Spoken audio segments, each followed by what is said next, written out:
story you are about to hear is true. Only the names have been changed. Only the names have been changed.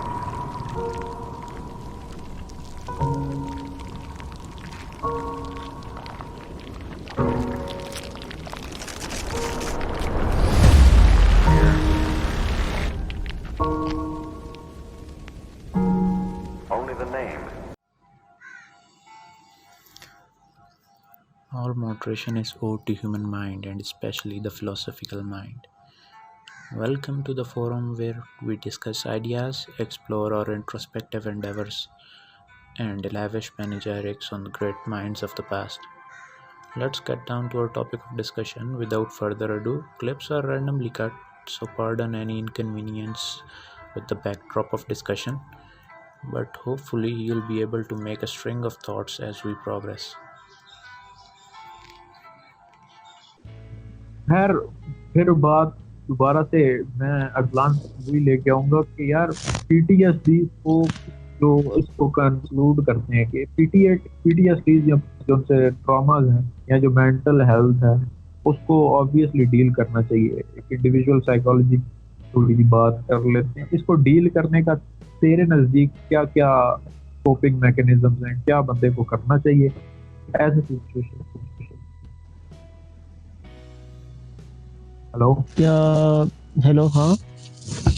मैं कह रहा हूँ कि ये जो सी इंडिविजुअल साइकोलॉजी की तरफ दोबारा आते हैं कि ट्रॉमास जो हैं ये जो सी आपका इमोशनल क्लाउड जो आपको फॉलो कर रहा होता है थ्रू आउट ऑफ लाइफ, उसका सोल्यूशन क्या है, उसके सोल्यूशंस कुछ डिस्कस कर लेते हैं। मेरा ख्याल है maybe they will be of some help to someone. ख्याल से तो सोल्यूशन ये है कि उसके सोल्यूशन मेरे ख्याल से ये है कि आपको अंडरस्टैंड करना पड़ेगी आपकी जो एंजाइटी है। बेसिकली आपको प्रोफेशनल हेल्प लेनी पड़ेगी सबसे पहले, और उसके बाद आपको जो आपकी एक्सपीरियंसेस हैं उस तरह के उसको रीलर्न करना पड़ेगा। और साथ साथ फिर बेसिकली आप मुख्तलिफ तरीके से उसके साथ कोप कर रहे होते हो। तो डिफेंस मैकेनिज्म जो होते हैं ह्यूमन के, वो कुछ जो हैं वो बड़े अच्छे होते हैं उसके लिए, और कुछ बड़े बड़े बुरे हैं। फॉर एग्ज़ाम्पल अगर आप उसमें देखते हैं तो हम जो रिप्रेशन वाला एक हमारा वो है और रिग्रेशन वाला है, ये कुछ स्टडीज़ के मुताबिक ये ज़्यादा सुसाइड में कन्वर्ट होते हैं केसेस जो ये वाले डिफेंस मैकेनिज्म चूज़ करते हैं। और जो सब्लिमेशन चूज़ करते हैं वो कुछ हद तक बढ़ जाते हैं, लेकिन उसमें भी इश्यूज़ हैं। फॉर एग्ज़ाम्पल हमारे पास काफ़ी एग्ज़ाम्पल्स अब आ चुकी हैं जो सब्लिमेशन के थ्रू चूज़ करने के बाद भी वो कोप नहीं कर पाए इस चीज़ के साथ। तो मेरे ख्याल से आपको बेस्ट यही है कि आपको प्रोफेशनल हेल्प लेनी चाहिए जाके, और अपनी एंजाइटी को समझना चाहिए, अंडरस्टैंड करना चाहिए उसको। फारूक खान यार, आपके जो हम सारे लोग हैं, ये हर इंडिविजुअल की जिम्मेदारी है कि अगर उसके साथ या उसके आसपास दोस्तों के साथ कोई इस तरह का मसला है और वो अगर वो महसूस कर रहा है तो वो ख़ुद उनकी तरफ जाए, क्योंकि उनके लिए बाज़ औक़ात इन चीज़ों को लेके सामने आना, ख़ासकर हमारा जिस तरह का मुआशरा है उसमें बड़ा मुश्किल होता है। और अगर समझ नहीं रहा तो फिर भी उसकी कम से कम ये कमिटमेंट होनी चाहिए अपने साथ और अपने आसपास के लोगों के साथ कि अगर मुझे कोई शख्स आके अपने कोई चीज़ शेयर करता है तो मैं उसे, हो सकता है कि ना बता सकूं, मुझे इतना पता ना हो, लेकिन मैं उसे असिस्ट ज़रूर करूंगा, या कम से कम अंडरस्टैंड करके उसकी बात समझने की कोशिश करूंगा कि यार ये वाकई जेन्युइन मसला है और इसको हम दोनों साथ मिलके इस चीज़ इन फेजेस से निकल सकते हैं। बेसिकली उसके साथ एम्पैथी का जो एक इजहार है वो बहुत लाजमी है इस चीज़ को एड्रेस करने में। ये है कि आधा जो उनका मसला है ना फारूक खान, वो हल तब हो जाता है जब आप उसको मसला मान के आप उसको एक्सप्रेस कर ले। बिल्कुल, मसला मान लो, बिल्कुल सही। इमोशंस का सबसे जो बड़ा वो है ना, आप कह लो कॉर्नर स्टोन है, वो ये है कि आप इनको एक्सप्रेस कर लो, आप इनको बता दो कोई बंदा मिल जाए जिसके साथ आप बात कर लो तो आधा मसला आपका हल हो जाता है।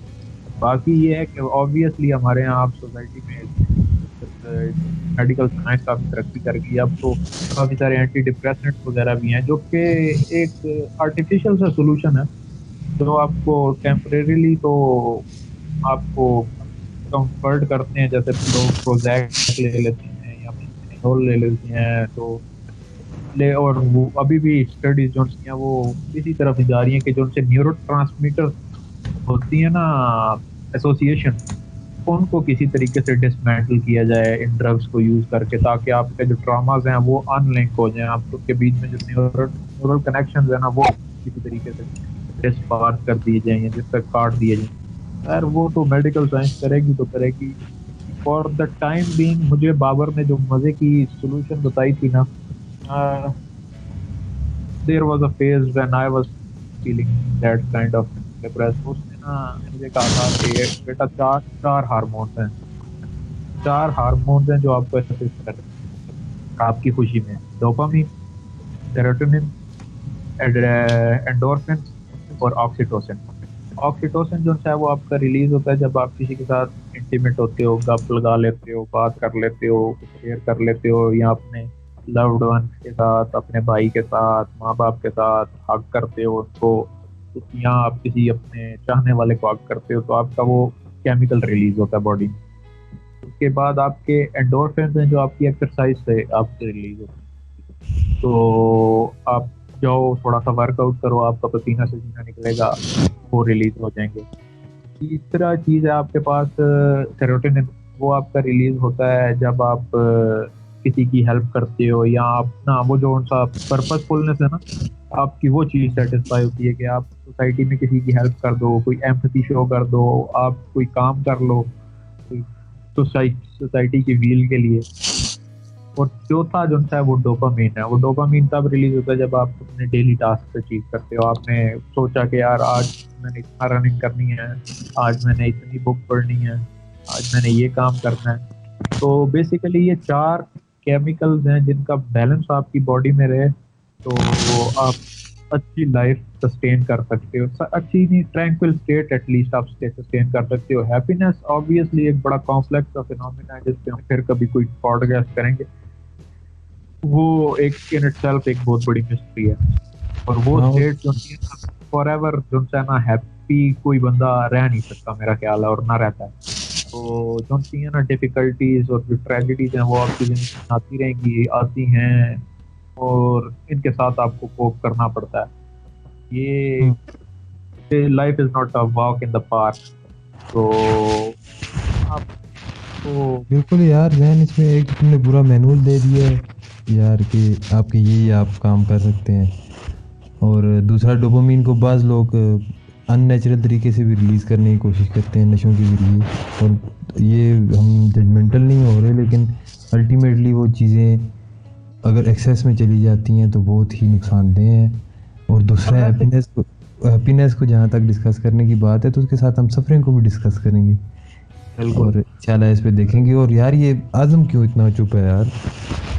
आज़म एक्चुअली काम कर रहा है, और मैं वो कह रहा हूँ कि आफ्टर मैथ जो होता है ना फरूक खान इन एडिक्शंस का, वो थोड़ा सा ज़्यादा डिप्रेसिव होता है। मतलब ये आपका जो ड्रग्स के साथ रिलेशन है, मेडिसिन के साथ रिलेशन है, वो ऐसे है कि आप जितनी ज़्यादा यूज टू हो जाते हो ना, आपकी बॉडी भी उतनी ही रेजिस्ट करती है चीज़ों को। पहले अगर आपको एक शॉट लेने पे आपको हाई हो जाते थे तो आपको फिर 2 शॉट लेनी पड़ेंगी एक टाइम के बाद। और जब वो केमिकल इम्बैलेंस होता है ना बॉडी में, तो वो ज़रा खतरनाक होता है। उसको फिर आप जब उस स्टेट से रीबफ होते हो या रिकॉयल होते हो तो वो ज़्यादा खतरनाक हो जाता है। तो इसको यही है कि आप अपने आप को बिजी रखो, आपको ज़िंदगी में कोई पर्पस हो, कोई मीनिंग हो, कोई किसी चीज़ के पीछे आप परसू करते रहो। दूसरा ये है कि जितना आप चैनल कर सको अपने थॉट्स को दूसरी प्रोडक्टिव साइड पे, या आप जितनी अटेंशन अपने जो सी आपकी जो एंजाइटी है आप उसको ज़्यादा ओवर थिंक ना करो। ओवर थिंक जब किया है, सारे सेंट्स भी यही कहते थे। बुद्धा 5-5 स्टेप बैठ बिठा के अपने मुरीदों को कहता रहता था कि सफ़ेद दीवार है, उस पर एक काला नुक्ता है, बस उसे इमेजिन करते रहो, आपकी टेंशन नहीं इधर उधर जानी चाहिए। मेडिटेशन वगैरह एक ऑब्वियस सोल्यूशन है। दूसरा सबसे मजे का सोल्यूशन जो होता है ना वो बिजी है। और एक्चुअली ये जो लॉकडाउन के लाज चल रहे हैं ना, इसमें बंदे को बिजी रखना जरा थोड़ा सा मुश्किल है। लोग ज्यादा कंफाइंड हो गए हैं, ज्यादा सोशल मीडिया पे टाइम स्पेंड कर रहे हैं। सोशल मीडिया इन इटसेल्फ एक बड़ी खतरनाक चीज है अगर इसका एक्सेस यूज किया जाए तो ये सारी चीजें देखनी चाहिए। एक चीज और तुमसे चाहूंगा कि थोड़ा सा ना हमें ये भी बताओ कि जो सी आपके इंटरेस्ट है ना, जो आपके इंटरेस्ट होते हैं वो कैसे ऐड करते हैं आपको एंजाइटी से कोप करने में। फॉर एग्जांपल ट्रैवलिंग है, आप ट्रैवल करते हो या आप और कोई हाँ, इनसे बड़ा फ़र्क पड़ता है। अब अगर आप कोई ऐसी चीज़ कर रहे हैं जो इसमें आपको मज़ा आ रहा है तो आप सोचेंगे ही नहीं ऐसी चीज़ों के बारे में, तो ऑटोमेटिकली जहन उस तरफ हो जाएगा। और रुकती हैं काफ़ी हद तक ये चीज़ें। थेरेपी एक किस्म की होती है, थेरेप्यूटिक होती हैं। इरफान, ये चीज़ें ना, इस तरह की बातें, इस तरह की डिस्कशन मैं खुद अगर सुनूं ना तो आई एक्चुअली डिस्पाइज देम कि यार क्या बक है यार, ये वही बातें हैं यार, वही तकिया की बातें हैं। लेकिन यार ये बातें ठीक भी हैं। मतलब अगर ऐसा कहो ना कि यार बिल्कुल आप जो था वो ये अदरस्तु और ये सारे कहते रहते थे सैनिका वगैरह के यार अपनी जो उनकी अटेंशन की पावर है ना वो ले लो किसी भी सिचुएशन से। तो वो मार्कस ऑरेलियस का कोट है एक बड़ा मजे का कि reject your sense of injury and the injury itself disappear. तो काफी हद तक वो भी है। जिस ये चीजें जो है ना एक फिलॉसफी है कि आप थोड़ा सा ना अपनी थॉट्स को इस तरफ लेके जाते हो। और बाबर कहता होता था कि watch your thoughts they become your action, watch your action they become your habit and watch your habits they become what you are, your character. तो वही होता है, आपको थोड़ा सा ना स्ट्राइफ से गुजरना पड़ता है। और वो इसका कोट है मुझे याद नहीं, बड़ा मजे की साइकोलॉजिस्ट का, वो कहता है कि डिफिकल्टीज जो होती है ना वो इंसान के माइंड के लिए ऐसे ही हैं जैसे कि फिजिकल लेबर है आपकी बॉडी के लिए। तो इंसान को दिल नहीं छोड़ना चाहिए। होपलेसनेस की जो स्टेट है ना वो जरा थोड़ी सी खतरनाक है। हाँ, ये बातें बड़ी फजूल लगती हैं जब आप अजीब सी इमोशनल स्टेट में होते हो, तो ये चीजें बड़ी बकवास सी लगती हैं कि यार मुझे भी पता है यार बट आई डोंट वांट। उसका जो था ना वाहिद सोल्यूशन वो मेरे नजदीक, या मैंने जो एक्सपीरियंस किया कि आप उसके साथ शेयर कर लो बैठ के। आप एक दफा किसी को बता दो कि ये चीज मुझे प्रॉब्लम दे रही है तो काफी हद तक वो सॉर्ट आउट हो जाती है। और जब तक आप उसको जितना ज्यादा डिस्कस करोगे वो उतना नॉर्मलाइज हो जाती है चीज।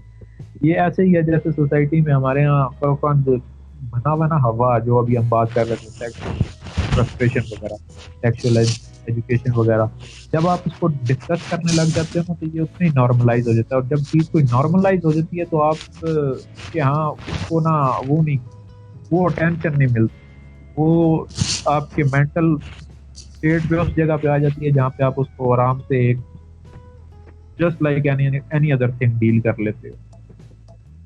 बाकी आप तो यार जहन ये तो एक और मजे की चीज है कि अभी मुझे नहीं पता है ये किस चीज़ का कॉज है, इसका इफेक्ट क्या है, लेकिन हमारे लोगों को में वैसे भी सुनने की सलाहियत बहुत कम हो गई है। आज जब तुमने मुझसे वो ये चीज़ डिस्कस की ना तो तुमने कहा कि यार हम इस चीज़ को इस तरह डिस्कस करेंगे, तो मैं पहले तो सेल्फ डाउट का शिकार था कि यार I am not an expert. तो फिर मैंने सोचा चलो यार मैं कुछ सुनूंगा और कुछ सीखूंगा तो शायद मेरा दिमाग भी कोई, क्योंकि हम रोज़ाना के रोज़मर्रा के एक्सपीरियंसेस से तो गुजरे होते हैं, वो कहीं ना कहीं हम उनके बारे में सोचते भी हैं, तो वो चीज़ें दोबारा आपके जहन में आना शुरू हो जाती हैं। तो सुनना बड़ा लाजमी है यार, हर इंसान को कम से कम बोलने से पहले। और वो तो वैसे भी कहा जाता है कि वो अक्लमंद वही है जो सोचे बोलने से पहले। तो सोचने का प्रोसेस भी उसका कि कहीं से तो शुरू होगा, तो वो किसी को सुनेगा तो तभी, या फिर वो खुद को ही समझ ले कि यार मुझे सब कुछ पता है, तो वो तो फिर वो मेरे ख्याल से एंड ऑफ डिबेट हो जाती है कि यार उसे अगर तुम्हें पता है सब कुछ तो बेटा ये भी कंक्लूड नहीं हुई, ये भी फिर किसी टाइम हम दोबारा से इसको स्टार्ट कर लें। मेंटल हाँ हेल्थ इज मेंटल हेल्थ जो है वो इम्पोर्टेंट है, और जो है डिप्रेशन इज एन इलनेस, इसको ऐसा ट्रीट भी करना चाहिए, क्योंकि ऐसा नहीं है कि अगर इसके आपको सिर्फ वो फैक्टर्स नहीं नजर आ रहे, सिम्टम्स नहीं नजर आ रहे जिनको आप कैलिब्रेट कर सकते हो, तो ये चीज एग्जिस्ट नहीं करती। जो आप लोग दोस्त में भी तो बिलीव करते हो, तो बिल्कुल। leave some room for people तो हाँ बिल्कुल बिल्कुल। मुझे सबसे जो बुरी चीज लगती है ना वो यही लगती है कि यार हम जिस तरह की डिबेट कर रहे हैं, तो जो बंदा सही सख्त किस्म की डिप्रेशन का शिकार होता है ना फरफास, उसको चीजें बड़ी मीनिंगलेस और बड़ी फजूल लगती हैं, क्योंकि उसकी इमोशनल स्टेट ऐसी नहीं होती कि वो इन चीजों को टॉलरेट करे और सुन सके। उसका जो बिल्कुल। टाइम होता है ना वो चीज की वो जो स्टेट होती है, वो स्टेट होती है उसके बोलने की, वो बोले और कोई सुने, वो जो मर्जी बोले, जो चीजें इररेशनल हैं, बेशक इररेशनल भी हो, वो बोले, एक दफा वो बोल लेगा तो एटलीस्ट एक दफा जब वो चीजों को थॉट्स को ऑर्गेनाइज कर लेता ना बंदा, एक जब तक सोच रहा होता है, मेरा नहीं ख्याल कि इतने आराम से ऑर्गेनाइज कर सकता है। राइटिंग और डिलीवरी, बोलना, ये चीजें आपकी ना आपको एक नैरेटिव बनाने में हेल्प करती हैं। आप नैरेटिव बना लेते हो चीज़ों का, थॉट्स का, आपके जो है ना थॉट्स अरेंज हो जाते हैं। आपके जब थॉट्स अरेंज हो जाएं तो उनको आपको फिर डीबंक करना, उनको चेंज करना, उनको क्रिटिकली एनालाइज करना आसान हो जाता है। और बेसिकली सारी साइकोलॉजी भी यही है कि आप पहले इमोशंस को एक्सपीरियंस करते हो, फिर आप उनको ऑर्डर करते हो और फिर आप उनको एनालाइज करते हो। तो उसकी जो उनसे मेरे ख्याल है कि उनके लिए, उन सारों के लिए यही है कि उनको दे नीड अ ईयर और they should get a year, और सोसाइटी को इसमें रोल अदा कर। और वो सुनने वाला शख्स ऐसा होना चाहिए कि वो एकदम से उस सॉल्यूशंस के ऊपर जंप करके ना चला जाए कि यार ये तो कोई मसला ही नहीं है, मैं तुझे ये सॉल्यूशन देता हूँ, ये कर ले, फलाना काम कर ले।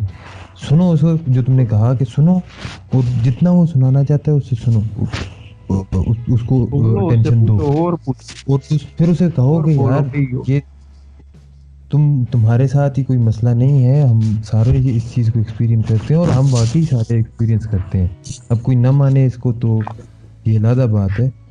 हम रोज़मर्रा की ज़िंदगी में हमने मैंने खुद ने एक्सपीरियंस किया है इस चीज़ को, तो इस चीज़ को एम्पैथाइज करना चाहिए उस बंदे के साथ, और उस बंदे को सॉल्यूशंस नहीं देने चाहिए, उसको सुनना चाहिए, बस अंडरस्टैंड करना चाहिए। बिल्कुल ऐसा ही है। तो दिस कंक्लूड्स और टॉपिक अरसलान, कोई लास्ट रिमार्क्स आपके? लास्ट रिमार्क्स यही हैं कि यार पाकिस्तान के लिहाज से अगर हम देखें तो मैंने कुछ स्टेट्स देखे थे आने से पहले, तो उसमें ये था कि अराउंड 2011 में जो था हमारा जो सुसाइड रेट था वो पर 1 लाख पर्सन 13% था, और वो फिर गिर के 11% पे आया है, जिसके अदाद शुमार के मुताबिक तकरीबन 13,500 लोग जो थे वो पर 1 लाख पर्सन जो है वो सुसाइड कर रहे थे 2011 में।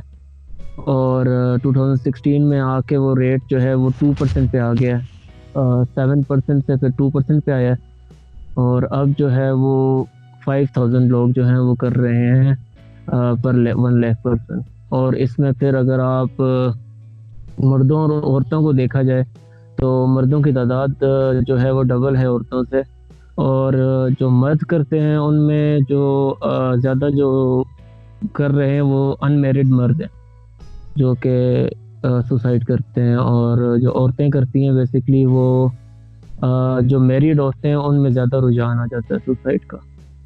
तो पाकिस्तान में एक ये चीज़ है कि अब मुझे नहीं पता ये नंबर किस तरीके से उन्होंने कलेक्ट किए हैं, लेकिन पाकिस्तान में एक डाउनफॉल है इस चीज़ का कि ये कम हो रही है एक तरह से, जो कि एक अच्छी चीज़ है, लेकिन अब इसके पीछे रीज़न मुझे नहीं पता, और नंबर्स की भी कुछ कह नहीं सकते नंबर्स के बारे में। नंबर्स के बारे में वाकई कुछ नहीं कहा जा सकता। मैंने सुना है कि पूरे थ्रू आउट द वर्ल्ड जो केसेस में डिक्लाइन आया, लेकिन यार still loss of a life is a loss of a life. तो जो है ना, इसको फिर भी हम किसी भी इंडिविजुअल को ऐसे हम आइसोलेट नहीं करना चाहेंगे कि यार is declining, so there are prospects even unless there is one person that is dying from this, society needs to take it serious. तो बाकी एजेंसी है वही फिर हमारी अब ओपिनियन कोई थोड़ा सा आर्गुमेंट भी कर दिया स्टैट्स में। फरोख खान जो अब बात कर रहे थे कि यार जो सेक्सुअल फ्रस्ट्रेशन होती है वो भी किसी हद तक एड करती है, तो अनमैरिड मर्द ज़्यादा है। मर्द जो सा होता है वो मेरे ख्याल में एक थोड़ा सा इमोशनली ज़्यादा गलेबल होता है बनिस्बत औरत के। वो औरत इमोशनली ज़्यादा मैच्योर होती है, but that is a topic for another podcast.